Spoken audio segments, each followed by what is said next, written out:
السلام علیکم ورحمۃ اللہ وبرکاتہ. صحیح اللہ خیر. طبیعت کیسی ہے؟ ٹھیک ہے؟ ہاں ماشاء اللہ. بسم اللہ الرحمن الرحیم. امتوں کا ہمیشہ یہ حال رہا ہے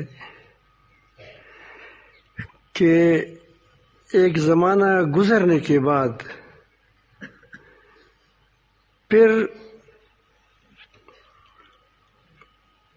ان کے سامنے دین کا وہ نقشہ تو ہوتا ہے، مثلاً نمازیں، روزہ اور زکوٰۃ میں سے تھوڑا سا کچھ دینا، یہ ہوتا ہے، لیکن دین کا اکثر حصہ اس کی نظروں سے غائب ہو جاتا ہے. معاملات کیسی ہونی چاہیے، لوگوں کے ساتھ کیسی زندگی گزارنی چاہیے، گھر والوں کے ساتھ کیسا رہنا چاہیے، بھائیوں سے کیا معاملہ کرنا چاہیے، پڑوسی کے ساتھ کیا معاملہ کرنا چاہیے، یہ ساری چیزیں اس کی زندگی سے نکل جاتی ہیں. اس کو کہتے ہیں بگاڑ. بگاڑ اس کا نام ہے کہ وہ دین کے اندر ان چیزوں کو اختیار کیا جائے جو طبیعت چاہتی ہو، اور جو طبیعت نہیں چاہتی اس کو چھوڑا جائے، وہ دین سے خارج کر دیا جائے. ہمیشہ سے یہاں یہ بات چلی آ رہی ہے. حضرت دانیال علیہ السلام کے زمانے میں بھی یہی حال ہوا تھا. اس نے اپنی قوم کو بہت سمجھایا، یہودیوں کو، کہ دیکھو تم دین پر نہیں ہو، وہ دین جو موسیٰ علیہ السلام نے لایا تھا، تورات میں ہے، وہ اس پر تم نہیں ہو. تم بہت وہ گڑبڑ کرتے ہو معاملات میں، زندگی کے دوسری امور میں، لیکن وہ اس کی اپنی وہ جو جن چیزوں پر جمے تھے وہ کہتے ہیں کہ دیکھو ہم یہ کرتے ہیں، وہ کرتے ہیں، یہ کرتے ہیں. بہرحال ایسی قوموں پر پھر زوال آ جاتا ہے. اس پر اللہ رب العالمین جل جلالہ دوسری قوموں کو مسلط کرتا ہے. تو اس پر بخت نصر کو اللہ تعالیٰ نے مسلط فرمایا. اس کی خوب پٹائی ہو گئی. بیت المقدس بھی اس کے ہاتھوں سے نکل گیا. 70,000 قیدی بن گئے، باقی کچھ شہید ہو گئے، مر گئے. تو اس جیل میں اس کے ساتھ حضرت دانیال علیہ السلام بھی چلے گئے. لیکن جو شخص اللہ والا ہوتا ہے، متقی ہوتا ہے، اس کو جیل کے اندر بھی اللہ تعالیٰ آسانیاں پیدا کرتے ہیں. یوسف علیہ السلام کو جیل میں گیا تھا، لیکن جیل والے اس کی بڑی قدر کرتے تھے. ایھا الصدیق، خوابوں کی تعبیر اس سے پوچھتی تھی. کیوں پوچھتی؟ اس کے سارے اس کے معتقد تھے. وہاں وہ پیر بن گیا. وہاں پیغمبر تو ایسے وہ ہوتا ہے، وہاں بھی اس کی وہی عزت تھی جو باہر. تو دانیال علیہ السلام کی بھی بڑی عزت ہو رہی تھی. اس کا افسر اس پر بڑا محبت تھی. اس کو آج کل کے زمانے میں پیر کہتے ہیں. تو اس وقت تو وہ پیغمبر تھا، لیکن جیل میں جب سے آدمی چلا جاتا ہے تو پھر تو وہ چیز ختم ہو جاتی ہے بظاہر. تو اس طرح وہ دانیال علیہ السلام کی بھی وہ جو اس کی قدر تھی اسی طرح تھی ان کی دلوں کے اندر، لوگوں کے اندر. تو دانیال علیہ السلام نے جیل والوں کو، اپنے ساتھیوں کو سمجھایا کہ دیکھو میں نے آپ کو کہا تھا کہ یہ ادھوری دین یہ بگاڑ ہے، اس کے ہوتے ہوئے تم اللہ تعالیٰ کے عذاب سے نہیں بچ سکتے. یہ تمہارے لیے زوال کا سبب بنے گا. تو سب نے توبہ کر دیا، توبہ کیا، بس کہا کہ اللہ پاک انشاءاللہ ہم یہاں سے نکل جائیں گے تو کیا ہو جائے گا، ہم پھر کیا ہوں گے، پوری دین پر چلیں گے، آپ کی بات کو مانیں گے۔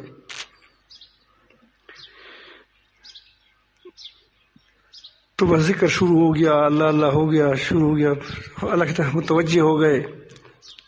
اللہ رب العالمین جل جلالہ جب کوئی کام، کوئی بات، کوئی امر نافذ کرتا ہے تو اس کے لیے پہلے سے اسباب بھی بناتے ہیں۔ تو دانیال نصر نے خواب دیکھ لیا، اور خواب سے وہ جب اٹھا تو بہت گھبرایا ہوا تھا، اور خواب بھی بھول گیا تھا۔ بڑے اب متفکر ہیں، اس کی جو ہر قوم کے کچھ نہ کچھ اس کی اپنے بڑے کیا وہ مذہبی لوگ ہوتے ہیں، تو اس کو نجومی، اس وقت نجومی ہوتے تھے، نجومی کو بلایا، دوسری کو بلایا کہ آپ مجھے بتائیں، میں نے خواب دیکھا ہے لیکن میں ایسے گھبرا چکا ہوں، مجھ سے بھول گیا ہے، لیکن مجھے خیال میں آ رہا ہے کہ کوئی مجھے بتائے۔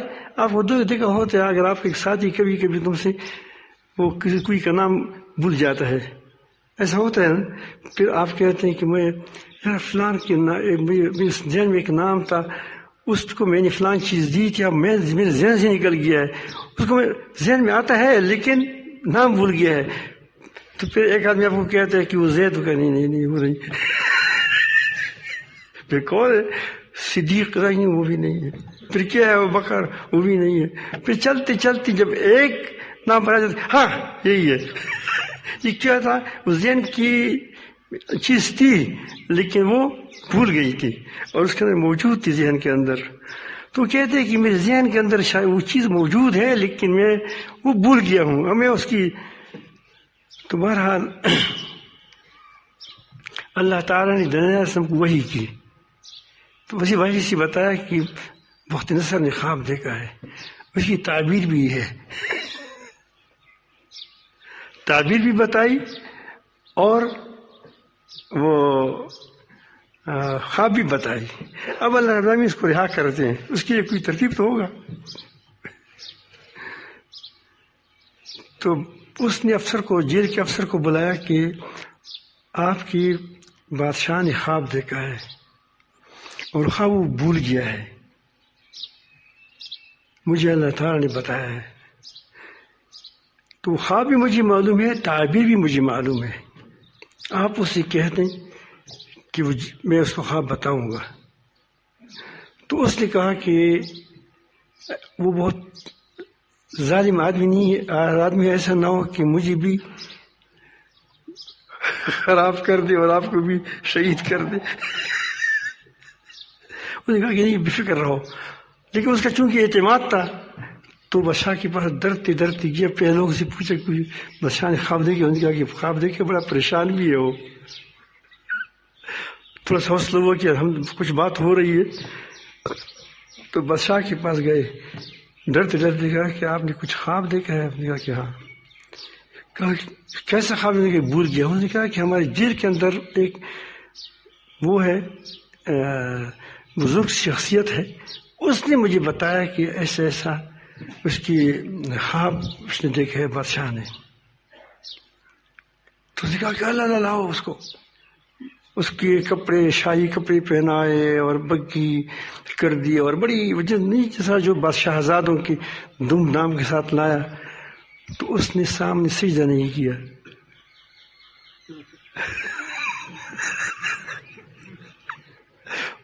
وہ تو سجدہ کر دیتے، سلام کر دیتے، یہ اس کا طریقہ تھا۔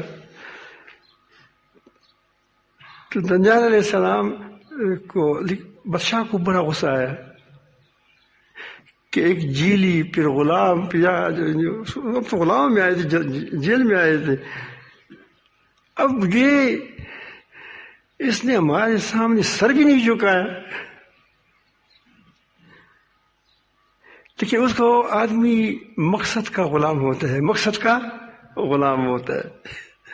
تو چونکہ اس کا خواب، پھر اگر اس کو کچھ کہتا تو پھر خواب کہ پتہ نہیں چلتا کہ میں نے کیا دیکھا تھا اور کیا معنی تھا، کیا تعبیر تھی۔ تو اس نے ہاتھ سے پکڑ کر کے چلو اوپر چلتے ہیں، بالا خانے میں چلے گئے۔ پہلے تو گلہ کر دیا، شکوہ کر دیا کہ تو نے مجھے سجدہ نہیں کیا۔ اب انبیاء علیہ السلام بڑی ذہین ہوتے ہیں۔ اب اگر اس کو کہو کہ خدا نے کہا، اب وہ دراصل یہ پھر اس کو بعض باتیں ایسی ہوتی ہیں کہ بادشاہوں کو کہیں تو اس کو بھینس کو بین بجانا ہوتا ہے۔ بھینس کو بین بجائے تو کیا سمجھتی ہے بیچارے۔ تو اس نے اس کو کہا کہ سادے الفاظ میں، انبیاء علیہ السلام کے الفاظ بڑے سادے ہوتے ہیں، کہ مجھے جس نے خواب بتایا ہے مجھے وہ میرا بھی رب ہے، آپ کا بھی رب ہے، اس لیے مجھے وہ خواب بتایا اس نے۔ اب دیکھو تبلیغ بھی کرتا ہے اور ساتھ ساتھ اس کو وہ ایمان کی انجیکشن بھی لگانے کی کوشش بھی کرتا ہے، اور ساتھ ساتھ کیا کرتا ہے، اور اس کو بات بھی بتاتا ہے کہ اگر میں اس رب نے مجھے آپ کا خواب بتایا تو مجھے کیا پتا تھا؟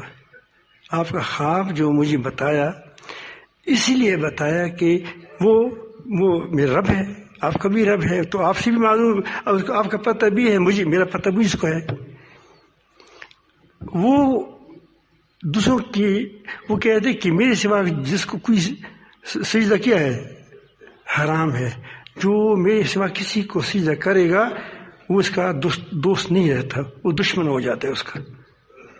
تو اگر میں تجھے سجدہ کرتا تو میں اس رب کے ساتھ کیا، اس کے ساتھ میرا وہ تعلق ختم ہو جاتا۔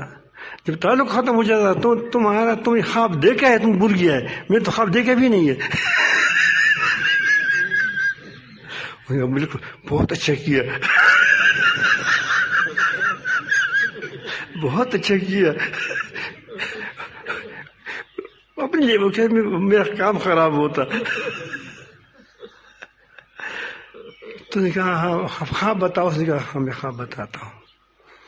آپ نے خواب دیکھا کہ ایک بہت بڑا بت ہے، بہت بڑا، وہ اس نے پوری دنیا کو بھر دیا ہے، نہیں اس پورے آسمان تک، اس کا سر سونے کا ہے اور سینہ اس کی چاندی کا ہے، پیٹ پیتل کا ہے، نیچے نیچے جاتی لوہا آ گیا نیچے۔ بالکل ایسا خواب تھا، اس لیے وہ تو ڈر گیا تھا کہ وہ کوئی چیز میں دیکھی ہے، اسی طرح تھا بالکل۔ اس نے کہا پھر آسمان سے ایک پتھر آیا، بالکل وہی تھا۔ پھر پتھر اس کے سر پر لگا، بت پر، وہ پورا کا پورا بالکل ریزہ ریزہ ہو گیا۔ پھر اس نے کہا کہ پھر ایسا ہوا کہ پھر وہ پتھر بڑھتا بڑھتا بڑھتا اس نے پوری دنیا کو پر کر دیا۔ اس نے کہا کہ یہی خواب تھا، اس نے کہا تعبیر کیا ہے۔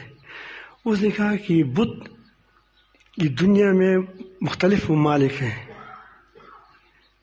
عراق ہے مثلا، یہ سونا ہے، کیا ہے اس وقت واقعی عراق میں ہمیشہ یہ نمرود وغیرہ وغیرہ یہ بڑے یہ لوگ گزرے ہیں، اور یہ بڑا مالدار علاقہ ہے، اور وہاں بھی وہاں سونا نکل آئے گا، وہ آخر تو وہاں سونے کی کانیں ہیں، تو وہ سونا ہے، باقی فلان چاندی ہے، فلان ملک فلان، جیسے پوری بات بتائی۔ اور اوپر سے جو پتھر آیا تھا وہ آخری پیغمبر آئے گا، قرآن کتاب آئے گی، آخری کتاب آئے گی۔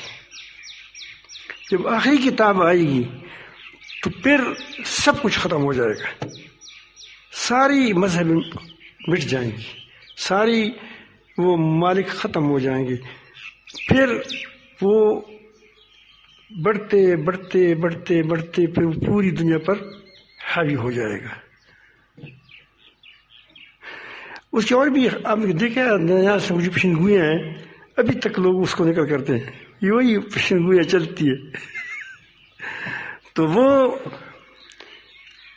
اس نے بکایا بہت اچھا، پھر اس نے اس کو رہا کر دیا، قوم کو بھی رہا کر دیا، پھر اس نے ترقی کی اسی۔ تو میں عرض کر رہا تھا کہ تقوی ادھوری نہیں ہوتی، تقوی دین تو ہم ادھورا کر لیتے ہیں، لیکن تقویٰ کیا ہے؟ ادھوری نہیں ہوتی۔ اگر ہم متقی بن جائے اور پوری دین پر عمل کرنا شروع کر جائیں تو اللہ تعالیٰ مسلمان کو پھر وہی عزت دے گا جو پہلے ایک موقع پر دیا تھا کہ پوری دنیا پر وہ کیا تھے، وہ پھیل گئے تھے، بلکہ اس سے بھی زیادہ دے گا، کیونکہ اب دنیا کیا ہو گئی تھی۔ اب پہلی دنیا بہت تھوڑا سا درمیان میں فرق تھا، اب ایک ہو گئی ہے، بالکل ایک ہو گئی ہے۔ اس پیشن گوئیوں کے مطابق کہ دنیا سکڑ جائے گی، زمین سکڑ جائے گی، وہ سکڑ گئی ہے۔ اس کی پیشن گوئی کے مطابق کہ وہ زمانہ قریب ہو جائے گا، زمانہ قریب ہو رہا ہے۔ اب دیکھ رہے ہیں منٹوں، جو کام سالوں میں ہوتے تھے وہ منٹوں میں ہو جاتے، کتنا قریب ہو گیا۔ ایک بار کام